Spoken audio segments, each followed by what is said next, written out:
the cult classic that, like Dumbo and Cinderella before it, saved the animation department at the Disney studio. And a story that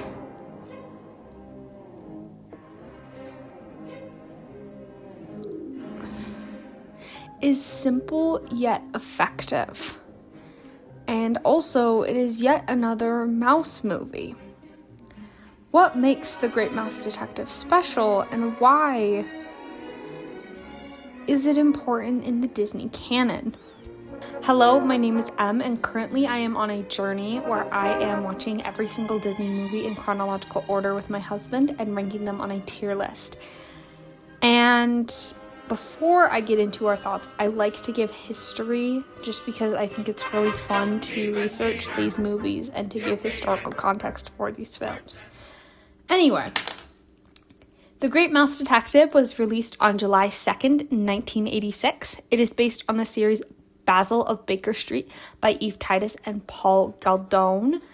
And the film stars Barry Ingram as Basil, Val Benton as David Q. Dawson. I guess I forgot that's his full name because he introduces himself as that and then he's Mr. Dawson for the rest of the thing.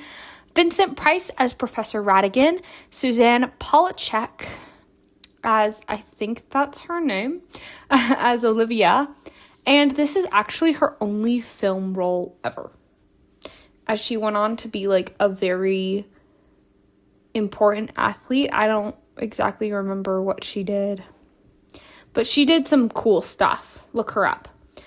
Candy Candido, who did actually a lot of voices with Disney. He was Gus in Cinderella, Chief in Peter Pan, Captain of the Guards in Robin Hood. He was also a goon in Maleficent, and he stars as Fidget, and this is Candy Candido's last Disney role. Eve Brenner as the Mouse Queen, and Alan Young, who would voice Scrooge McDuck in Mickey's Christmas Carol, as Mr. Faversham. Apparently, Mr. Faversham has a first name, but I don't want to use it. I don't want to figure out how to pronounce it, so he's Mr. Faversham. Anyway, the concept for a Sherlock Holmes but with animals was first discussed during the production for The Rescuers. Layout artist Joel Hale suggested adapting the Basil of Baker Street series, but the project was somewhat abandoned due to the similarities to The Rescuers. I'm thinking because of what I said in my Secret of NIMH video that it might have been Wolfgang Reitherman, because when Don Bluth approached Wolfgang Reitherman about the Secret of NIMH and the concept for that, he was like, we already got enough mice movies. And I'm like, okay, great. Checks notes for how many animated mice movies have come out in the last decade.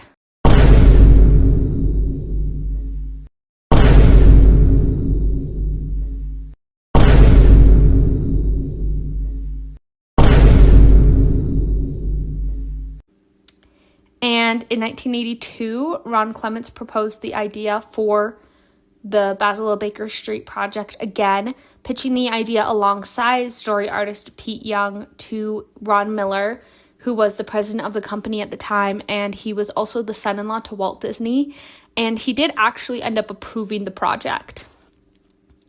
In fact, Ron Clements had created a 15-minute Sherlock Holmes animated short early in his career. Some animators were not happy with the direction that the Black Cauldron was going, so Basil of Baker Street was the perfect alternative. And Basil of Baker Street was the original title for The Great Mouse Detective. And we'll get into the titles later. If you know, you know, but I'll get into it later. So early on, Olivia was going to be older and a potential love interest for Mr. Dawson. But Ron Miller, who was also the producer of this movie, suggested that she be a little girl so that audiences could empathize with her.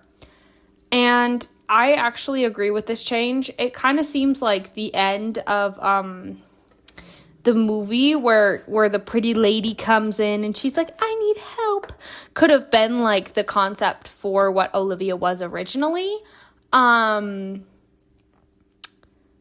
Yeah, and I don't disagree, because I feel like, I don't know, it just feels so much more family because Olivia is the little girl, you know, and this does make it very similar to the Rescuers a little bit, but not so similar that it's like, you know, they're indistinguishable from each other. I mean, I guess the first difference is that Olivia is a mouse and Penny is a human. A cut character was a pigeon who hung around Buckingham Palace and gave Basil the tea on the dirty deeds going on, essentially. So I think originally it was like the pigeon would tip him off of what Ratigan was planning. So this character was dropped as writers felt that Basil should figure Ratigan's plan out himself.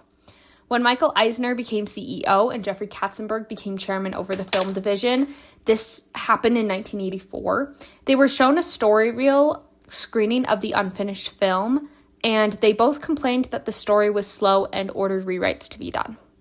At least this was before it was practically finished, like in the Black Cauldron's case. If you want to know more about that, go watch my Black Cauldron video. The release for The Great Mouse Detective was intended for Christmas of 1987. However, Michael Eisner took the $24 million budget, which is $71.5 million adjusted for inflation, and he changed it to $10 million, which is $29.8 million when adjusted for inflation. And then he pushed the release date to July of 1986. This gave the production team only a year to complete this movie. When the 1985 Paramount film Young Sherlock Holmes bombed at the box office, Michael Eisner made the choice to rename the movie from Basil of Baker Street to The Great Mouse Detective. According to him, the name seemed too English, which this is really interesting because Michael Eisner used to be the president at Paramount before becoming the CEO at Disney. And this choice was not very popular with the production staff. Animator Ed Gombert hated the title so much that he wrote a memo stating, quote, along with the new title for Basil of Baker Street, it has been decided to rename the entire library of classics. The new titles are as follows. And the list contains, this is so funny, sorry, 7 Men Help a Girl instead of Snow White and the Seven Dwarfs, The Wooden Boy Who Became Real instead of Pinocchio, Color and Music instead of Fantasia, The Wonderful Elephant Who Could Really Fly instead of Dumbo, The Little Deer Who Grew Up instead of Bambi, The Girl with the See-Through Shoes instead of Cinderella, The Girl in the Imaginary World instead of Alice in Wonderland, The Amazing Flying Children instead of Peter Pan, Two Dogs Fall in Love instead of Lady and the Tramp, The Girl Who Seemed to Die instead of Sleeping Beauty, Puppies Taken Away instead of 101 Dalmatians, The Boy Who Would Be King instead of The Sword and Stone, A Boy, a Bear, and a Black Cat instead of The Jungle Book, Aristocats, he just kept Aristocats the same, Robin Hood with Animals, I feel like that one's self-explanatory, Two Mice Save a Girl instead of The Rescuers, A Fox and the Hound Are Friends, that one's self-explanatory as well, and The Evil Bonehead, which was for the Black Cauldron. Say which one your favorite is in the comments. Like, personally, my favorite, I don't know, it's really hard because I really do like Puppies Taken Away. That one might be my favorite, is Puppies Taken Away. But the other one that I really like, I don't know, I just like them all. I think they're funny. So in the comments, I want you to put which alternate title is your favorite, and 2, which movie is your favorite using these titles. My favorite Disney movie is The Girl Who Seemed to Die. But my favorite title is Puppies Taken Away. And so, continuing after that, because this is insane. Basil was originally modeled after Bing Crosby, but this eventually changed, and he is more modeled after Leslie Howard, who is a British actor. Originally, Ratigan was thin and weasel-like, but after Vincent Price was cast, it was found that his voice better suited a larger presence for the character, which led to the redesign. The final fight scene was meant to take place on the face of Big Ben rather than inside, but layout artist Mike Peraza approached director John Musker with the idea to move the fight scene into the inner workings of the clock, to which John Musker agreed. Mike Peraza's main inspiration for the scene was the Japanese film The Castle of Cagliostro. A team was sent to London to record video reference for the scene, for which they were granted special permission to access the inside of Big Ben, which is not really allowed ever. And because the bells chime every 15 minutes, the reference work needed was done in an hour. The scene used CGI, so this was the first Disney movie to use that technique extensively, especially in a whole sequence. So I think I discussed this in my Black Cauldron video, but once they got word on the Black Cauldron production that Great Mouse Detective was using some CGI, they were like, ooh, we want some too. So there's some CGI assets in there, but it's not like a whole sequence. This would actually be the last film that Eric Larson would work on as an animation consultant. He would be the last of Walt's 9 old men to retire, and Mr. Dawson is somewhat modeled after him to honor him. The Great Mouse Detective grossed $149 million worldwide when adjusted for inflation. Due to this, Disney felt that they could keep the animation department after the kind of intense failure of the Black Cauldron. And The Great Mouse Detective was praised by critics for the emotional range, animation quality, and they kind of compared it to the golden age of Disney. And the villain, Ratigan, they also praised, especially Glenn Keane's work on animating him. However, critics felt that it did not match the level of the golden age of Disney, which this is different critics, probably, lacked emotional depth, probably other critics, and Ratigan overshadowed our protagonist, and that it seemed a little too cautious at times. Basil and Ratigan were meet and greet characters in the Disney parks until 2004. I don't think they really appear anymore. If they do, they're very rare. Some of the characters in The Great Mouse Detective have appearances in The House of Mouse. And as I discussed in my Rescuers video, in 2022, the idea was pitched for a crossover series, but this was ultimately scrapped. Vincent Price said that Ratigan was his favorite role. This is my fun facts section. Sorry, let me just preface this. This is now my fun facts section. I like to give fun facts. Vincent Price said that Ratigan was his favorite role. Bill the Lizard from Alice in Wonderland is one of Ratigan's henchmen. When I was looking it up, like, the Disney Wiki said, oh, one of his henchmen looks like Bill the Lizard from Alice. And I'm like, no, that quite literally is Bill the Lizard. I'm sorry. That is Bill the Lizard. It's not that, I don't know how he got out of Wonderland, guys, but it is Bill the Lizard. I mean,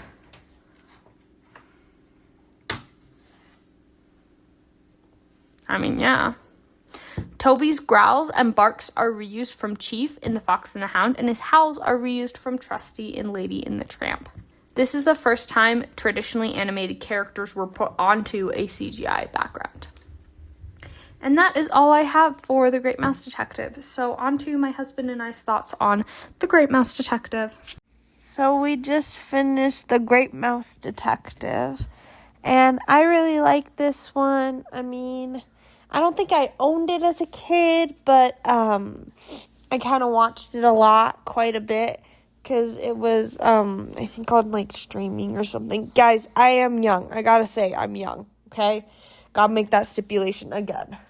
I do really like it, and I've liked it for a while. I will say it's kind of interesting because, like, being a kid, like, I'm always, like, been a fairy tale girly.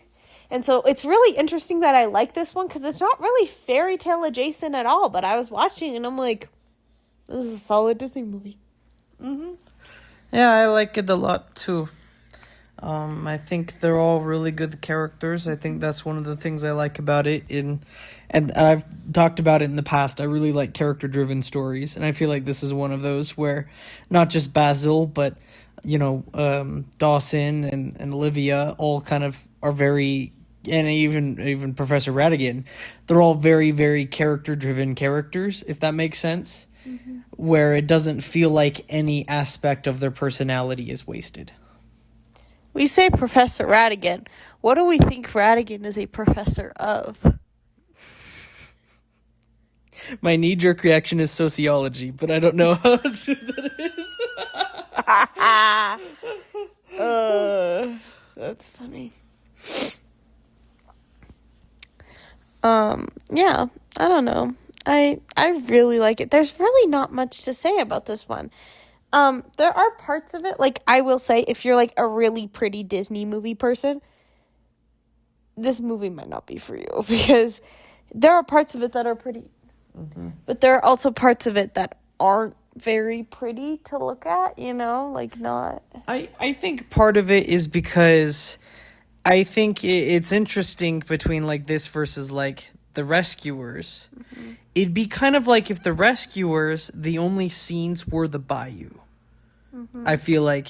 And so a lot of the scenes in Great Mouse Detective are kind of like grungy and grimy a little bit. They have the tavern, they have the sewers, they have, all the other locations that feel dingy and grimy. Though I will say one area that does look pretty neat is the interior of Ratigan's lair. The big, really shiny and white and all that.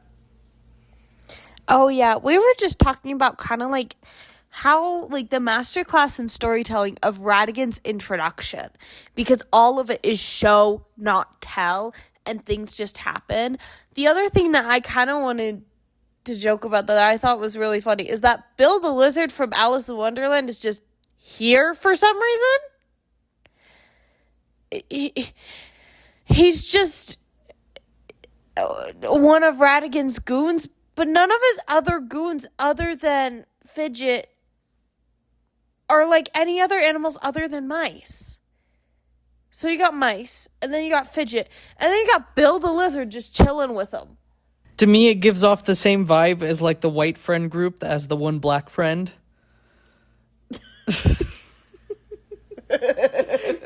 That's Bill. Bill's the black friend.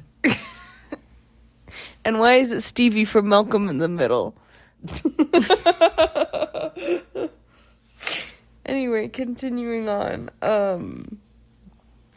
We really love this movie. Like, this isn't our first time watching it together. We like it. What else is there to say about this? There was one thing I kind of, like, observed about, like, Dawson. Of, like, the movie points out in the beginning that he is, like, a surgeon, like, freshly returned home from Afghanistan. And, like, I don't know, I was kind of thinking about that and him as a personality. He's obviously a lot softer than Basil is.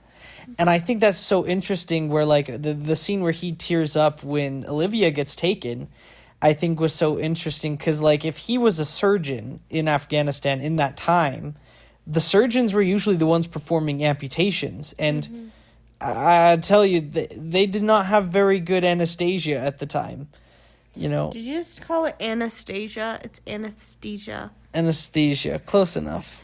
You mispronounce things really bad. Close especially enough. when we're recording. Okay, but can you get on me about that when the main character is called Basil? Basil, yeah. And not Basil? Well, that's just how the British pronounce it. I know.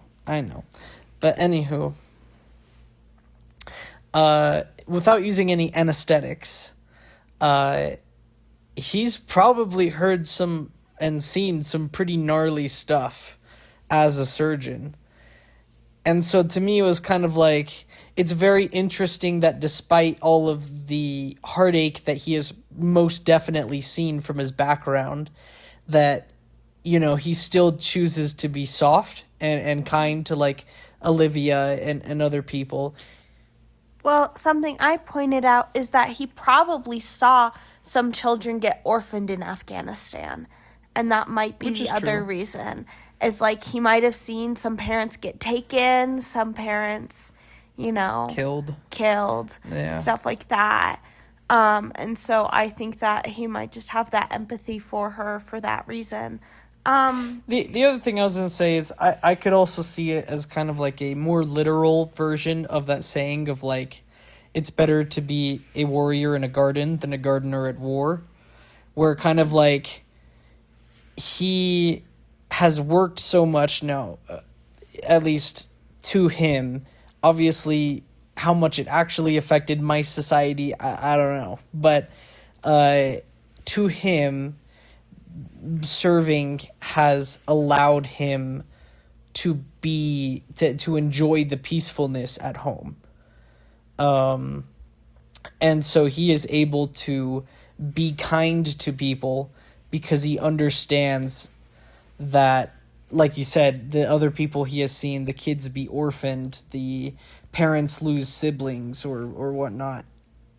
And I think it really kind of, or most likely, of course, this never is really said, most likely changed a lot of his attitude towards that and changed his perspective on understanding the value of human life. Mm-hmm. So, I don't know, just something I kind of observed and about Dawson. This is going to be totally off topic, but it's on my mind.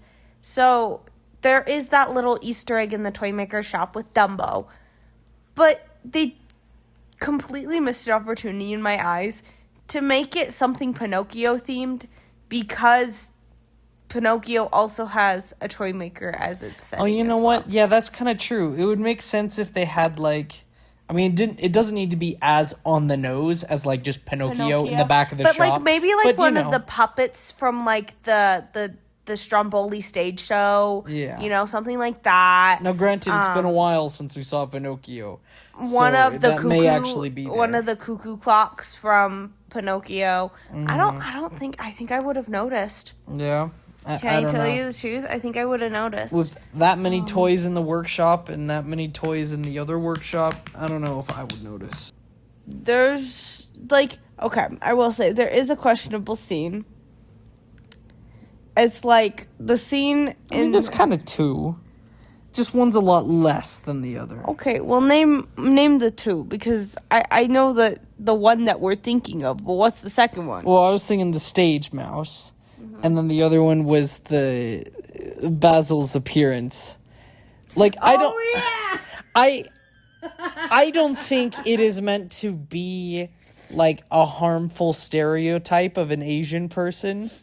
I think he is likely trying to mimic what that person was wearing, if that makes sense, or what they may have looked like. So I don't think I think that one's kind of a nothing burger, but I understand if someone didn't want to watch the movie because of that. Yeah, I get that. The other thing that I would be advised about with your kids, but also the other thing is, when I was a kid, and I watched this movie a few times, I did not remember that scene existed, or I remember the scene existed. I do not remember the song, and I do not remember the lyrics. Yeah. The lyrics or the performer. But I remember the scene because I remember Dawson and then them going to the bar place, and I remember the scene that surrounded it. But I don't think I remembered it being like that until we watched it together. To be fair, I don't think I remember that either, and I also remember as a kid, at least in the case of the other questionable scene, not really processing that of being slightly insensitive, and that's why I think they can get away with it, because it's not like the Aristocrats. Cats. Sorry, it's not like the Aristocats. It's not as like, look at this, we are now going to bash you over the head with this being culturally insensitive. This is just kind of like a thing that happens. But yeah, like you, I don't remember the stage mouse at all. And maybe that's just because I didn't process it, or what? You watched this one as a kid as well, I right? did, yes. I want to clarify that because we haven't mentioned that yet. Yeah. I saw it as a young kid, and I just kind of saw it. We're just saying, I feel like I remember seeing it as late as, like, high school. And you don't remember the mouse scene? Even then, I don't remember that. Okay, for those, I feel like we keep talking about, but we need to give context. So the scene that we're specifically talking about is the scene in the tavern and the pub thing, the underground pub, with the, what do we even call her? The stage mouse? The showgirl mouse, the burlesque mouse. Yeah. Kind of vibes. You know what it gives to me, and this is really bad, but this is kind of what it gives. It gives Jessica Rabbit in the nightclub in Roger Rabbit. Yeah. But I'm sorry, Roger Rabbit. Okay, I would say Roger Rabbit's is a lot more sensual. I will die on this hill. Roger Rabbit's not a kids movie. Yeah. Roger Rabbit's not a family movie. I'm so sorry. There's way too many. Like, also, I think it's literally, maybe I'm crazy. I feel like it's rated PG-13 now. I wouldn't be surprised. Like, I can't remember if at the time it was PG-13. I wouldn't be surprised if it was. But, like... Are we reviewing Roger Rabbit? No. No? Because... Oh, Touchstone. That's right. Yeah, I said it's Touchstone. That's right. Sorry. I think I might have a future series where I do all this stuff, like... all the movies that, like, are by Touchstone and, like, that Disney released under different names. So, like, Touchstone would be, like, Roger Rabbit and Romeo and Juliet and Sherlock Gnomes and... I forgot about that.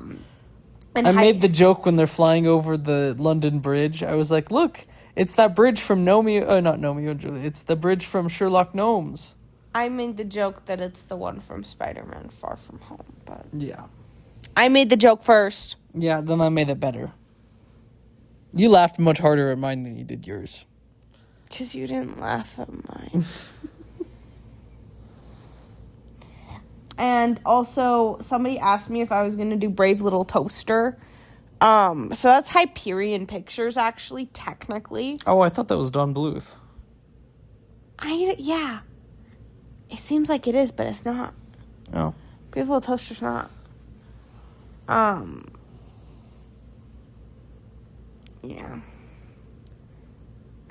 It gets into a weird dichotomy because there's a lot of movies I thought were Don Bluth that aren't Don Bluth, like Ferngully and Quest for Camelot. Apparently aren't Don Bluth, but I don't know could have those, sworn sure. they were. You know what? No. Quest for Camelot is by the same people that do, I swear that it's by the same people that did, The Swan Princess. Oh, okay. So I think it's Nest who does that. Nest. I feel like I'm pretty sure But it's then Nest. who did, oh my gosh, the one about the robot. The Iron Giant? Iron Giant. That's Disney. No, it's not. I'm pretty sure that's Disney. Iron Giant is not Disney. You hold that. I'm pretty sure that's Disney. It is Warner Brothers. Anyway. S tier. Yeah, I'd say pretty confidently yes or A. As long as people do understand that there are some moments that are mildly questionable, I think they're fine. I don't think they're anything to like be super concerned about. As we've stated, the most problematic scenes we forgot about when we were children. Yeah. That's not to say that every child will, but like I think that shows how little it contributes to the movie. Oh, it's a song to have a song. Yeah. I'm so sad at the octopus who gets booed. know. He's so cute, and then you got the frog and I don't even remember what it is. It's a frog and I thought it was two frogs. Or it was a frog and a lizard or something like I that. don't know.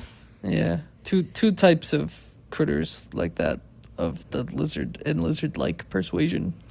Okay, I kind of think that this movie is a little bit underrated in the Disney community. Like, I know we're starting to have conversations a lot more about underrated movies, but I feel like we're still not having a conversation about Great Mouse Detective, and it kind of makes me a little upset, because this has one of the greatest Disney villains of all time.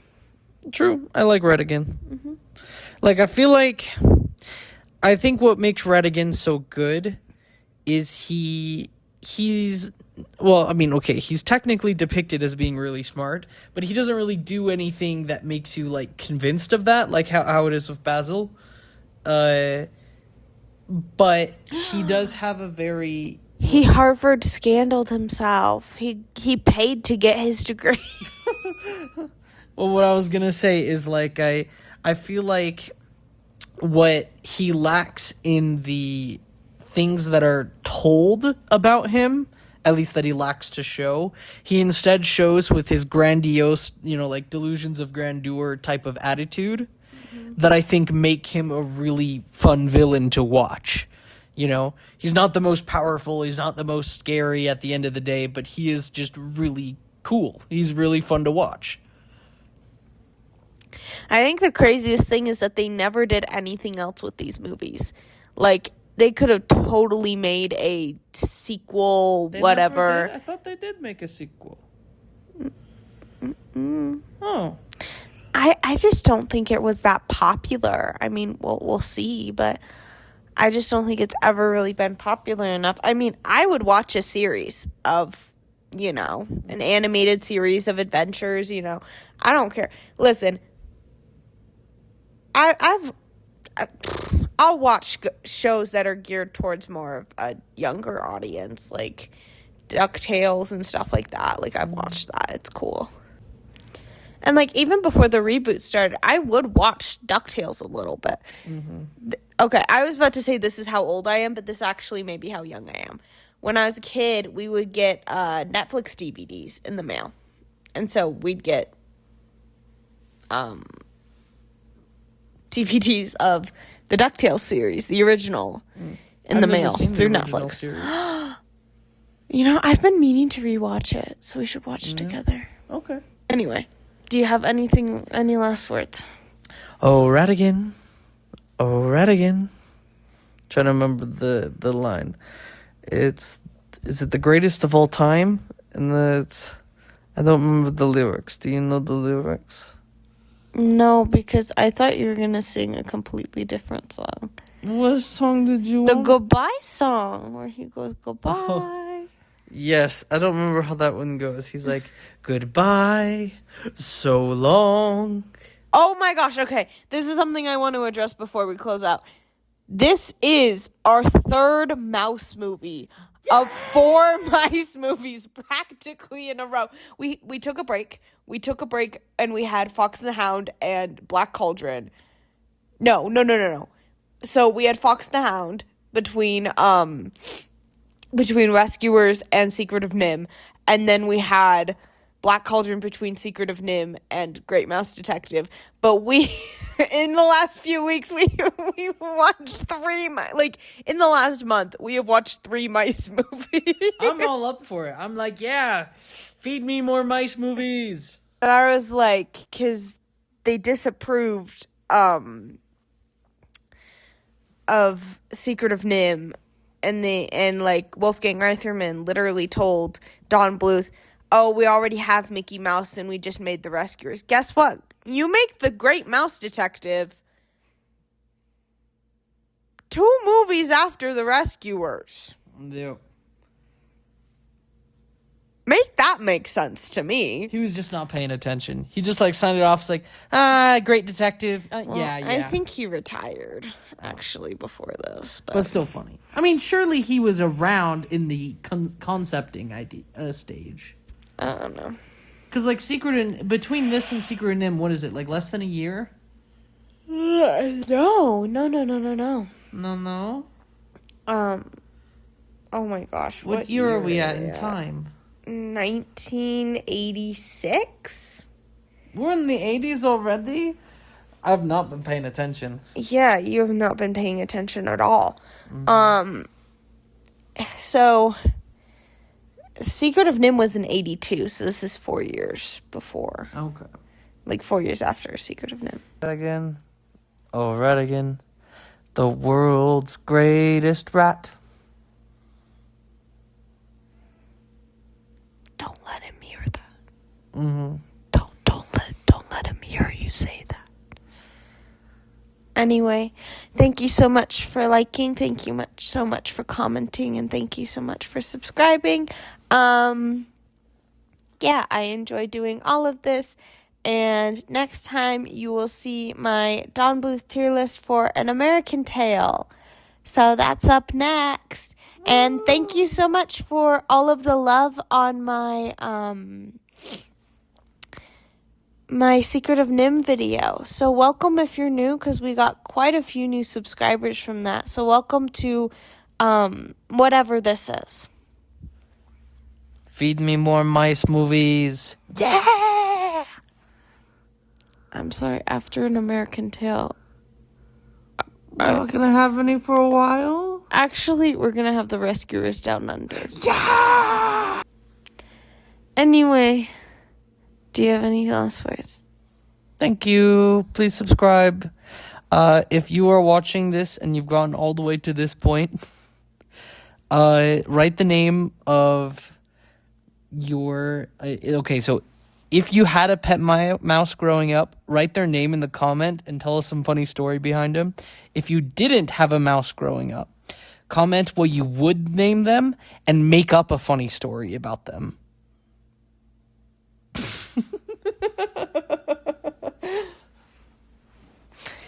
All right, bye-bye!